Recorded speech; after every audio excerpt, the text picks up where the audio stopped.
Salut, bienvenue sur Yann et Frank, le podcast politique quotidien, mais pas le vendredi, parce que semaine de péquistes pour nous autres. Vite la plug du début. Il faut toujours faire une plug. Il ne faut pas faire ça pour rien, ces affaires-là. Vendredi 17 juin, Sainte-Marie-de-Beauce. Les 4 chevaliers débarquent en ville. Allez voir ça.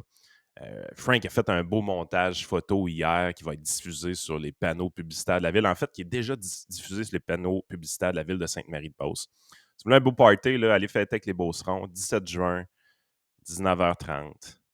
15$ à l'entrée, gratuit pour les enfants. Vous allez avoir beaucoup de plaisir. Les 4 chevaliers, c'est rare que vous vous emmerdez dans ces soirées-là. Et sur ce, on commence le podcast immédiatement. Ouais, hier, il y avait une espèce de cérémonie. C'était pas un match de baseball, mais tu vois, il y avait du monde qui était prêt à aller au bat. Ça s'est tiré un Oh, peu. oh, oh, oh, Ah, ah, on dira pas côté transition, il est pas fort, le gars. Ah, tu le prépares, Euh, le podcast, hein? je le prépare en esti.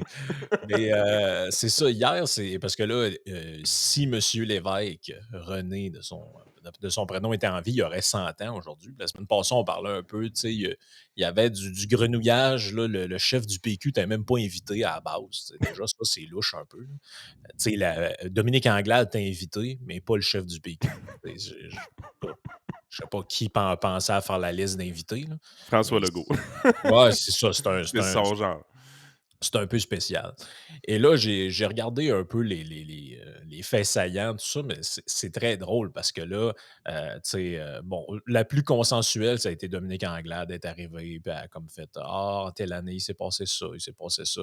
Et là, prend la parole Lucien Bouchard, il revient à demi-mot sur son genre de scandale qui a dit que le PQ était scrap. Puis, fait que, tu sais, euh, Une bonne je comprends. belle-mère. Je comprends que les Québécois là, sont plus là en ce moment, mais les souverainistes sont toujours la flamme.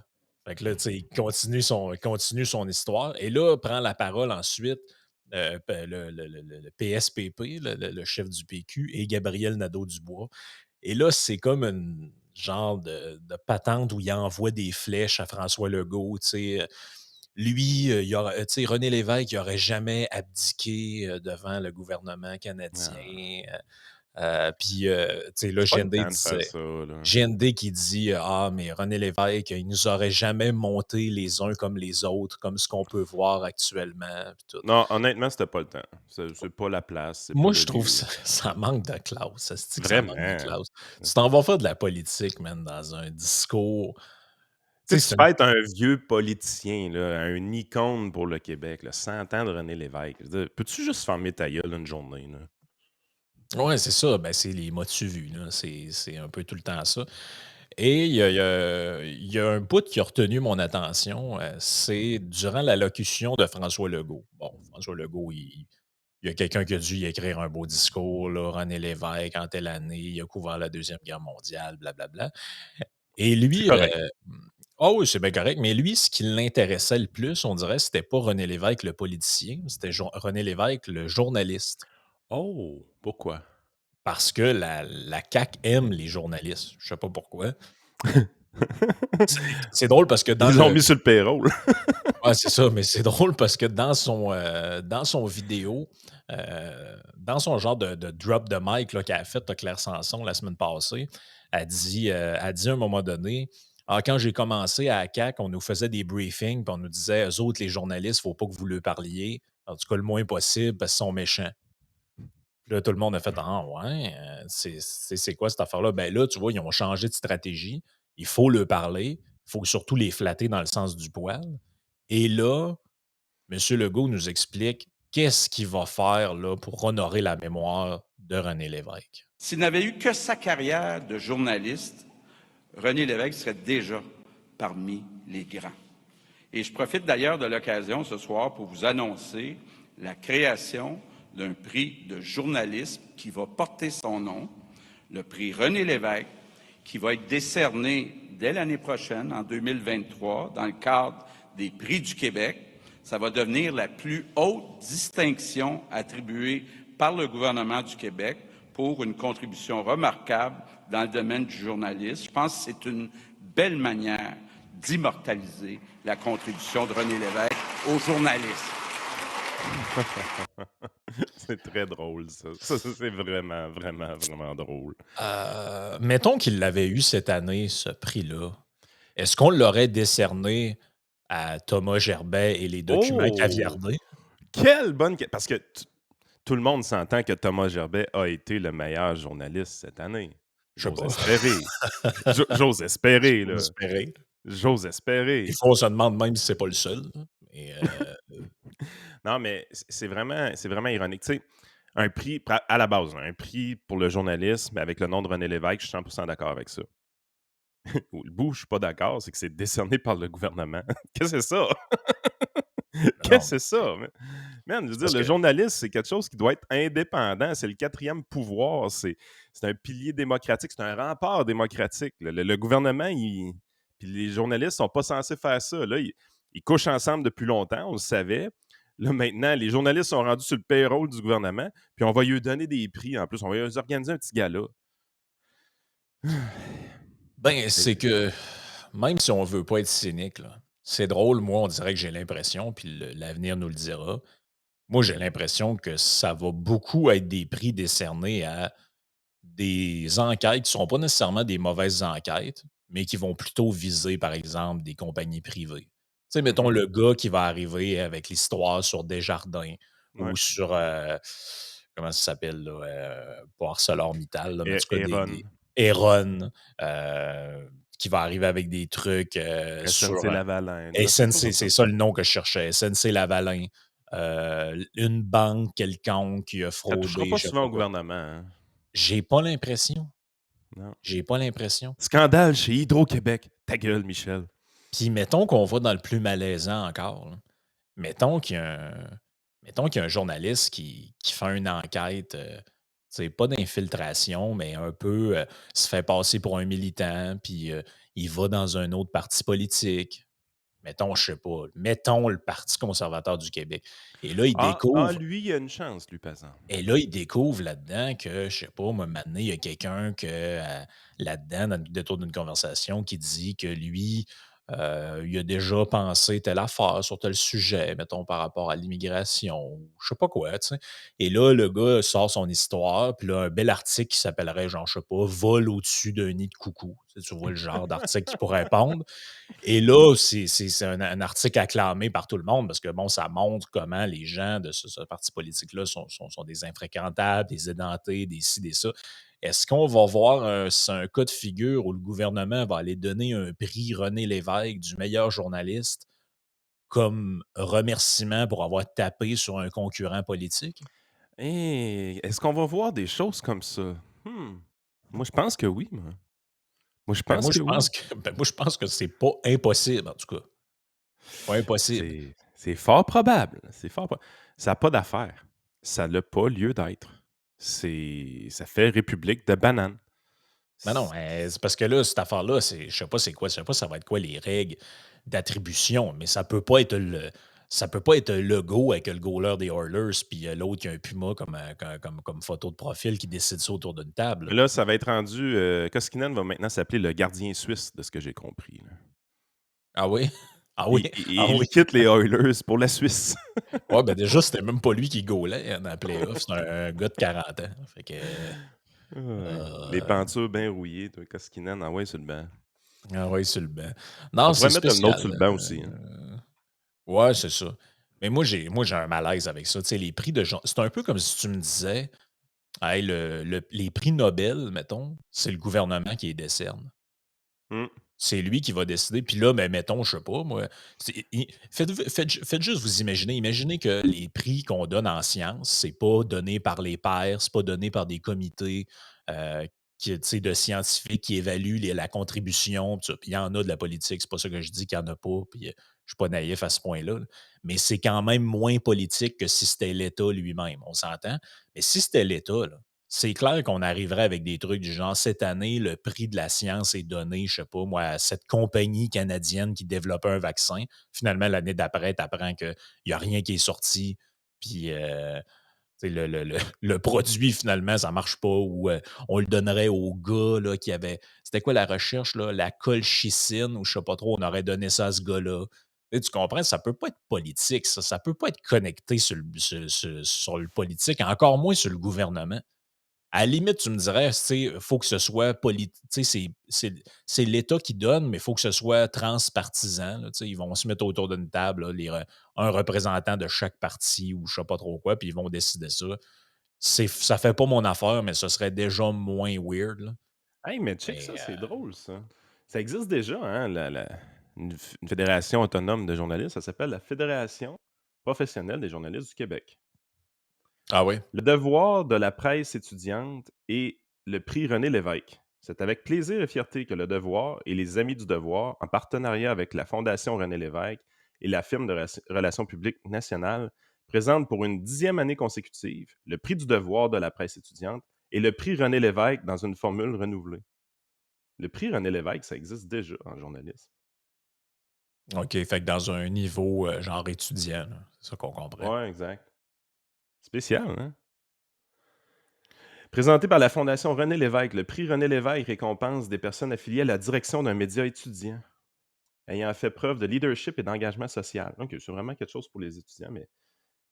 Mais justement, pourquoi le prix René Lévesque décerné par le gouvernement alors que ça devrait être quelque chose qui est géré par la Fédération Ouais. professionnelle des journalistes du Québec? Moi, le malaise que j'ai là-dedans, c'est que René Lévesque, c'est pas une figure apolitique. Là. Mais non. Fait que, le Mais prix tu sais, dans René dans Lévesque... la version estudiantine comme ça, fait par la Fondation de René Lévesque, je veux dire, ça fait énormément de sens. Oh oui, Énormément de sens. absolument, absolument. Mais mon point, c'est que, imaginons qu'on... tu sais, quand il y a eu l'histoire avec les libéraux, la commission Charbonneau, puis tout, là, imaginons qu'au lieu d'être les libéraux, c'est le PQ qui est là. Est-ce que le journaliste qui sort la boîte, là, qui commence à gratter ça, est-ce qu'on va lui donner le prix René Lévesque? C'est un peu spécial. Là. Là, est-ce que tu penses que Bernard Drinville est chez lui puis il se dit éventuellement, je vais avoir mon prix Bernard Drinville, moi aussi? J'ai tout ce qu'il faut. J'ai été un ancien journaliste puis je suis le futur prochain premier ministre du Québec. Parce que quand François prend sa retraite, c'est moi le prochain. Ouais, ben ça ressemble à ça. Hey, by the way, j'ai trouvé le... Parce que là, tu sais qu'il y a une autre histoire encore. Comment il s'appelle? Jolin Barrette encore. Bon, qu'est-ce qu'il a fait, là? Bon, là, il travaille sur un genre de Y projet a-tu quelqu'un de loi. qui a mis un foulard pas comme du monde, là? Ben, on n'est pas loin de ça. Mais là, tu sais que lui a fait une sortie. Lui, dans le fond, ce qui l'intéresse, Jolin Barrette, c'est les droits collectifs. Ah, OK. Ouais. Fait que les individus, ça n'a pas de droits, ça. L'important, c'est les droits collectifs. Et lui, dans le fond, il veut...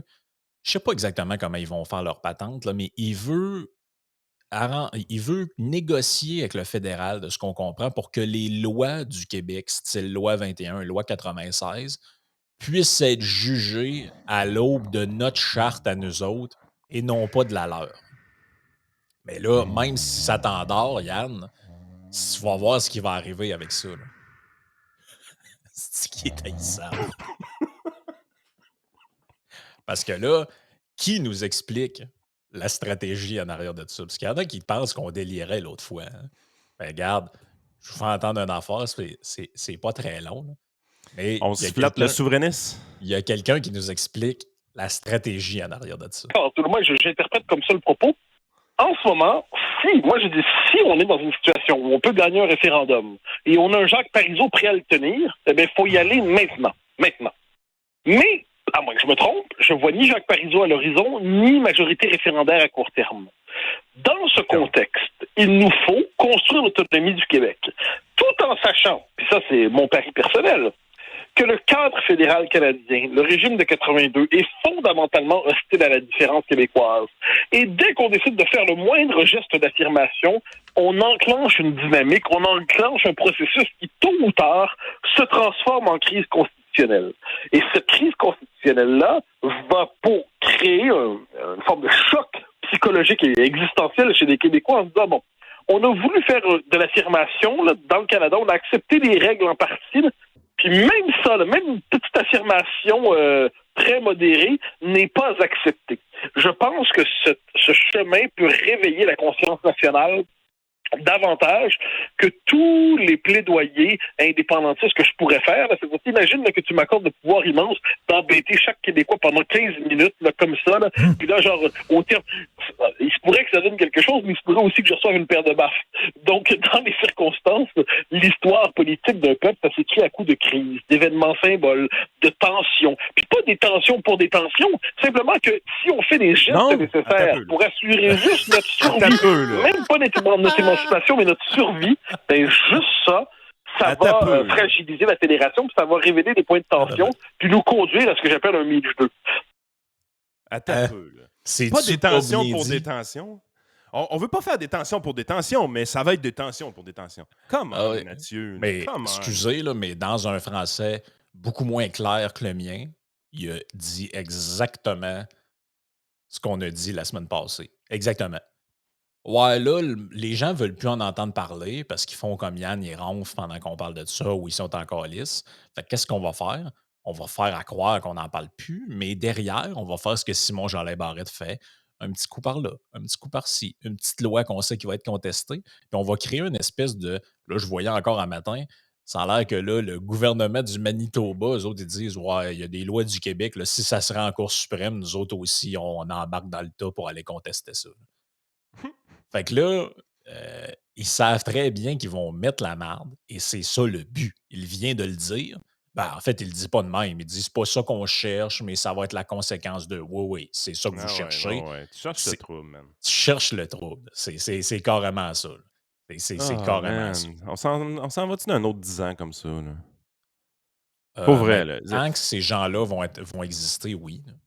Ouais, mais regarde ça. Là, matin, t'as des sondages qui disent qu'il y a le quart des familles qui ne pensent pas être capables de payer leur hypothèque cette année. Ben oui. L'endettement des ménages est élevé comme jamais. Les chiffres d'inflation sont super hauts. Près de 20% des propriétaires incapables de payer leur hypothèque. On se masturbe sur Meach 2.0. Oui, mais ils ne comprennent pas encore pourquoi eux autres, ça ne fonctionne pas leur affaire. Mais ça ne fonctionne pas parce que regardez de quoi vous parlez, puis regardez c'est quoi les problèmes des gens. Et parmi les personnes interrogées, moins de la moitié se dit préparer à la hausse des taux d'intérêt, 46%, de l'inflation, 42%, et des prix des logements, 40%. Juste vous remettre un peu un contexte historique et économique. Vous faites le référendum en 1980, qui n'a pas été un succès économique pour le Québec. Là. Tout le monde s'entend là-dessus, je pense. Vous avez eu votre deuxième chance en 1995. Pourquoi pas une deuxième chance dans les années 80? Qu'est-ce qui se passait dans les années 80? Ah, de l'inflation. L'économie, c'était tough là, pour le monde. Là. Mm-hmm. Des maisons, des hypothèques à 20%. Vous n'avez pas eu de chance sur un référendum dans un contexte comme celui-là.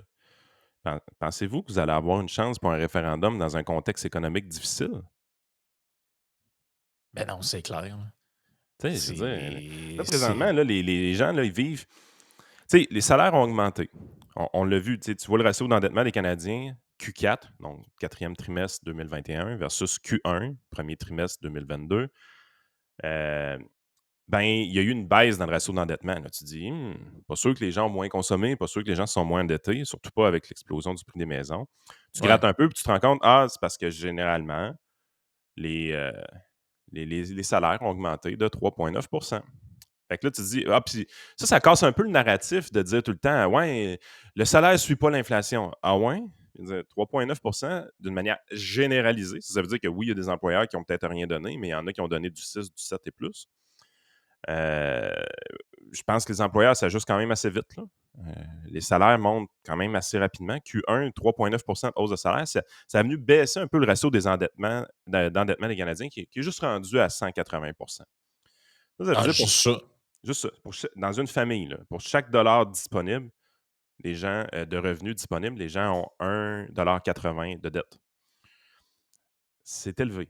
Si vous comparez ces chiffres-là avec 2007-2008 aux États-Unis, quand la bulle immobilière a explosé, il y a eu une petite crise économique à cause de ça. Les ratios d'endettement américains étaient beaucoup moins élevés que ça. C'est spécial ce qui se passe. Tant que les taux d'intérêt baissent, c'est pas quelque chose qui est si grave que ça. Mais là, les taux d'intérêt montent. Puis les gens ressentent énormément de pression. Puis on commence à peine à sentir la pression. 33% des ménages ou 30% des ménages à peu près au Canada, leur hypothèque est à taux variable.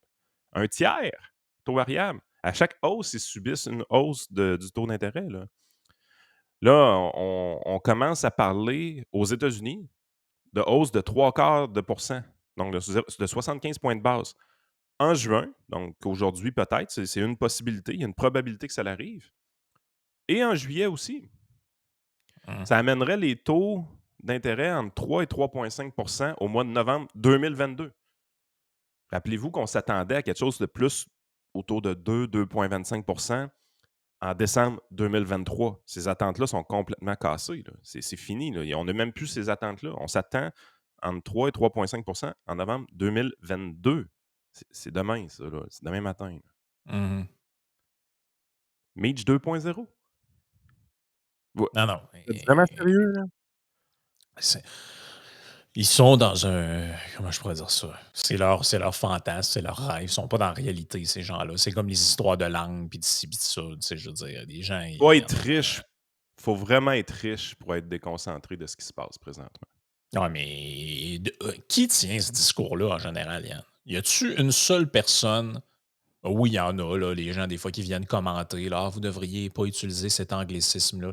Mais en général, là, les leaders d'opinion qui mènent ce type de combat-là sont pas des gens qui attendent le paye le soir.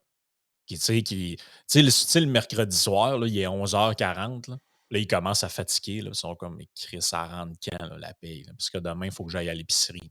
Il n'y a pas personne qui pense à ça, en tout cas depuis très longtemps, dans ces gens-là. Là, parce qu'ils n'en ont pas de problème.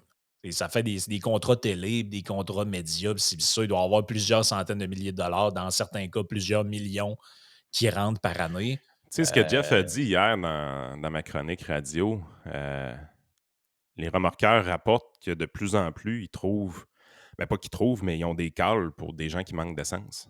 Ça n'a pas de sens. Là. Tu sais, je veux dire, t'essayes d'étirer ta tank jusqu'à la prochaine paye, puis finalement, tu tombes en rack. Oui, puis tu sais, je veux dire, moi, ça me dérange pas de le dire. Quand j'étais plus jeune, là, tu viens de partir de chez tes parents, t'as pas d'argent, puis on va se le dire, tu t'administres mal aussi parce que, bon, c'est tes premières expériences, puis bon, tu t'es pas toujours fait tout montrer, t'apprends un peu par toi-même. Là. Ça, Faut que c'est tu normal. manques de gaz une fois dans ta vie pour savoir c'est quoi la limite d'une tank vide. C'est ça, mais moi, j'ai jamais manqué de gaz, là. Mais tu sais, ça m'est déjà arrivé de là, faudrait bien que j'aille faire l'épicerie, mais il y a pas d'argent disponible pour aller faire l'épicerie. Puis tu as certaines personnes qui n'ont pas beaucoup d'orgueil. Fait que dans ce temps-là, ils appellent maman ou ils appellent papa, ils pleurent un peu, papa envoie un virement de 150$, puis ils vont faire l'épicerie. Mais moi, j'étais plutôt du genre très orgueilleux. Fait que je l'ai jamais fait, ce genre de truc-là. Fait que je sais c'est quoi être le lundi, mettons, puis là, ta paye, parce que la petite job d'étudiant que tu as arrive le mercredi soir à minuit. Puis des fois, ça se peut qu'elle ne rentre pas aussi à minuit, parce qu'il peut avoir un petit délai et tout. Mais le feeling que tu ressens entre le moment où tu as besoin d'argent et l'attente anticipée de ça, là, ben, si tu n'as jamais vécu ça à quelque part dans ta vie, là, tu ne peux pas comprendre les préoccupations tant que ça des gens qui, comme tu dis, arrêtent sur le bord du chemin parce qu'il n'y a plus de gaz dans le char. Mais quand même que le towing les ramène au poste de gaz, ils n'ont pas plus d'argent pour le tanker, puis ils n'ont pas plus d'argent pour payer le towing. Ça, là, ça existe du monde de même. Là. Il y en a. Là. Il y en a peut-être qui nous écoutent. Là. C'est pas drôle. Là. Eux autres, là, quand ils entendent parler de Meach, puis de je sais pas trop quoi, puis Sac. ils s'en crissent comme de l'an 40. Là. C'est ça, là, c'est ça la réalité. Puis là, tu sais, Moi, ça m'est déjà arrivé dans une job en actuariat, la première de toute de ma vie. J'étais sur l'île de Montréal, puis honnêtement, tu sais, je gérais mes finances, évidemment, avec une marge de crédit, parce que quand tu es étudiant en actuariat, on te donne des marges de crédit de 100 000 $. Mais, tu sais, fallait tout le temps que je la fasse débat. Hey, mais hein, c'est l'enfer, sérieusement. Je dépensais carrément bien trop. Là. Tu sais, j'ai pas tout le temps été l'auteur du livre d'Endetté millionnaire, là, on va se le dire. Là. Puis, tu sais, Ben, t'étais endetté. Ouais, il me manquait le deuxième bout. Ouais, c'est ça.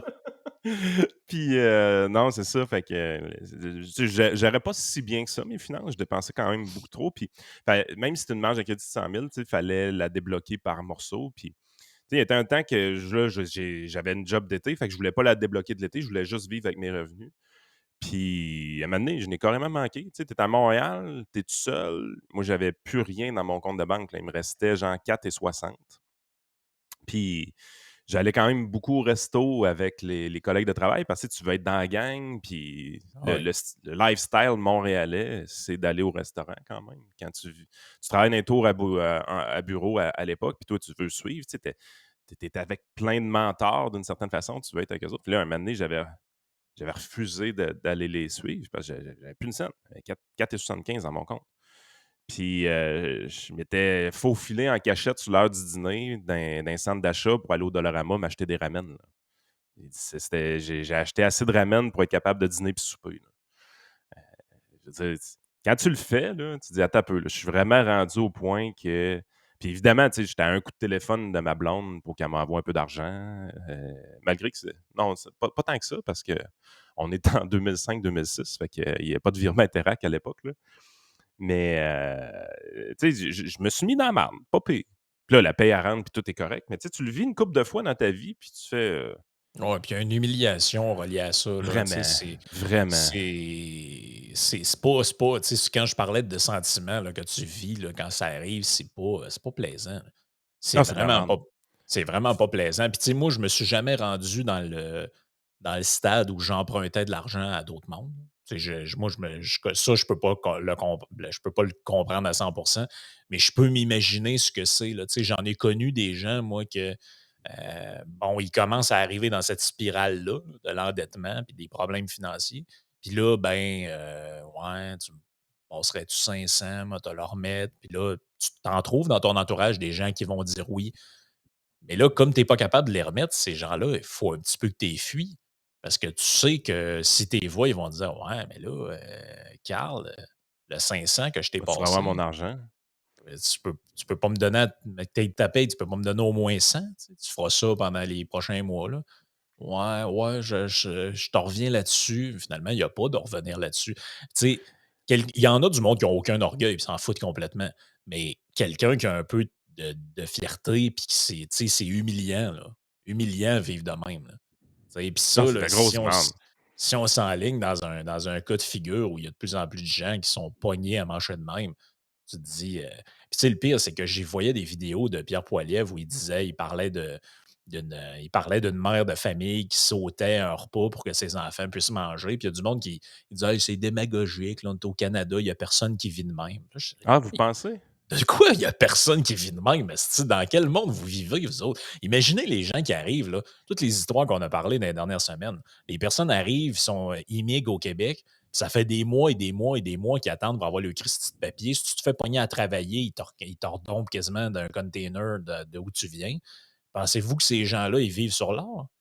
Puis pas juste des gens qui arrivent d'ailleurs, là, du monde que ça ne fonctionne pas comme ils veulent. Là. Puis même si tu es en période de plein emploi, parce que le problème, c'est pas que tu n'as pas d'emploi puis que tu es sur le chômage ou sur l'aide sociale, c'est que, Christy, tu as une job, mais les affaires que tu as contracté plein de. Parce que c'est comme insidieux, cette affaire-là. Hein, tu contractes des prêts accordés, des temps par mois, ces trucs-là. Puis là, ben, Mané, tu as changé ton char, tu as changé. Puis là, Mané, tu te ramasses, tu as comme perdu le contrôle Non, de oui. ça. Là. C'est pas du monde qui sont moins intelligents que n'importe qui. Là. Tu peux Ouais, facilement perdre le contrôle. puis les faillites ont baissé énormément pendant la pandémie parce que justement, les gens ont été forcés de bien gérer leurs dépenses malgré eux. Fait que certains ont pris des habitudes plus saines, mais d'autres ont aussi augmenté leur paiement en achetant des bébelles. Euh, Puis malheureusement, il faut qu'ils apprennent à la dure, on va dire. Mais il faut s'attendre à un rebond éventuellement, des faillites quand même assez spectaculaires dans les prochains mois. Là. Ça va, ça va revenir en force. En fait, on le voit un peu plus au niveau des entreprises qu'au niveau des individus pour l'instant. Mais on s'en va dans ce type de temps-là, de temps quand même assez difficile. Fait que, tu sais, moi, quand je vois le gouvernement dire on va vous envoyer un chèque de 500 qui coûte, la dernière fois, a coûté 3,2 milliards de dollars, avec un gouvernement qui est déficitaire. Puis après ça, je pense que François Legault, il parle de baisse d'impôts. Là. Tu te dis, OK, baisse d'impôts, mais vous êtes déficitaire. Les taux d'intérêt, ils montent vraiment vite. Les taux d'intérêt 10 ans aux États-Unis sont rendus à 3,35 En août 2020, c'est hier, là, ça fait 2 ans, il avait frappé 0,5 C'est majeur comme différence entre les deux. Fait que, tu sais, les gens le vivent. Là, les gens, ils regardent leur portefeuille d'investissement présentement, puis ils voient du rouge. On est officiellement dans le marché de l'ours aux États-Unis avec le S&P 500, le bear market, dans le sens que là, on a officiellement atteint 20 de baisse sur le S&P 500 depuis le début janvier. Ça paraît sur le portefeuille des gens. Il y a un sentiment de richesse qui est diminué à ce moment-là. Fait que là, oui, les prix des maisons est bien élevé. Puis tout coûte cher à l'épicerie, tout ça, mais les gens ont un sentiment de richesse amoindri. Fait que ça les amène à remettre plusieurs choses en question. Puis tu sais, les articles sont un peu spectaculaires sur le sondage qu'on disait un quart des Canadiens disent qu'ils vont avoir des difficultés à payer l'hypothèque.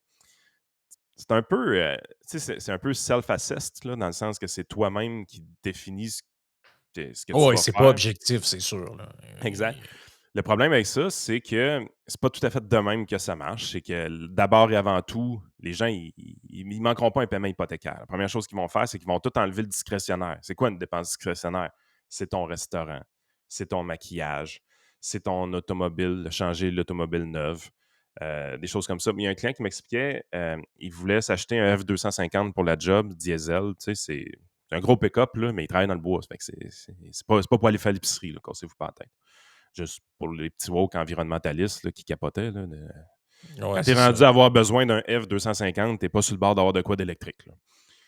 Euh, il dit, il a été voir le concessionnaire, il y a 2 mois. Le concessionnaire, il dit, écoute, on va te mettre sur la liste d'attente, donne-moi un acompte de 10 000, puis on se revoit dans 1 an et demi à peu près.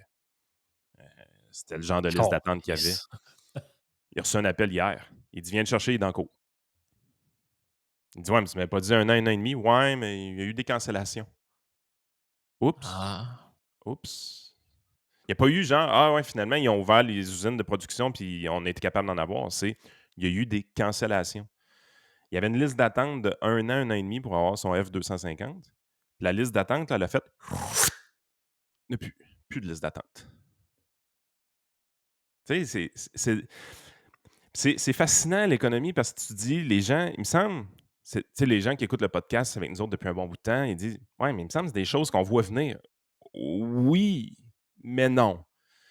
Oui, pour la plupart des gens qui sont très informés, qui vont suivre des podcasts comme le nôtre, qui font une gestion financière extrêmement serrée de leur côté quand il fait beau puis quand il fait pas beau.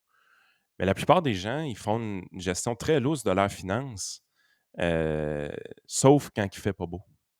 Fait que là, ils commencent à avoir des nuages dans le ciel, ils commencent à avoir des éclairs un peu au loin, on entend le tonnerre, puis les gens, ils commencent à regarder leur bilan financier, ils commencent à regarder leur budget, puis ils font « Oh les shit, attends un peu. » là. Fait que là, oui, il y a des dépenses discrétionnaires qui vont sauter. Boum, boum, boum. Après ça, on va regarder pour un revenu d'appoint. D'abord, on va demander une hausse. Parce que c'est toujours le faire avec le moins d'efforts possible, on va s'entendre. On va demander une hausse de salaire à l'employeur. Ensuite, on va regarder pour un revenu d'appoint. Donc, un emploi à temps partiel supplémentaire, demander des heures supplémentaires à l'employeur, une chose comme ça. Mais il y a des gens qui vont être plus creux que ça dans les problèmes financiers, puis qui vont aller plus profondément dans des solutions qui peuvent finir en faillite, carrément. Ouais. C'est très d'actualité, là, 2022. Là. C'est des choses qu'on disait qu'en 2020, il allait arriver, quand on était dans la pandémie, arrêter de fermer l'économie, tout ça, vous allez mettre du monde en faillite. Puis on sait que c'est pas arrivé parce qu'on a sauvé l'économie avec l'impression d'argent. Mais là, regardez les vents de face qu'on a dans la face. Votre pouvoir d'achat est attaqué par l'inflation, fortement, à cause qu'on a imprimé trop d'argent en 2020 et 2021. Votre revenu augmente, mais pas assez vite. Fait que ça nécessite d'autres solutions. Le budget du service de la dette commence à augmenter. Donc, vos prêts hypothécaires, vos prêts à renouveler vont être à des taux plus élevés. Là, c'est un autre coût. Le prix de la bouffe, avec l'inflation, on en a parlé. euh, il y a un joueur qui n'a pas bougé encore dans tout ça, c'est le gouvernement. Il n'a pas encore augmenté vos taxes et vos impôts. Il n'a pas encore été obligé de le faire. Mais lui aussi, il se gère en innocent. Ouais, Lui c'est ça aussi. l'affaire. Moi, je pense qu'il peut pas le faire. Ça va être impossible. Il va falloir qu'il rationalise ses dépenses avant. Ça passera jamais, là. Il va falloir en faire des budgets équilibrés à un moment donné. Là. Puis on ne pourra pas sauver le monde de l'inflation avec des chèques de 500$ non récurrents. On ne pourra pas sauver le monde de l'inflation avec des baisses d'impôts. Il va falloir couper dans les dépenses. Ah ouais, on n'aura pas le choix. C'est clair qu'on n'aura pas le choix. Ça met fin à la partie YouTube, Spotify, etc. Ceux qui sont sur Spotify, n'oubliez pas de nous laisser une note si vous écoutez jusqu'à la fin du podcast puis vous venez de m'entendre. Pour les autres, on continue sur Patreon.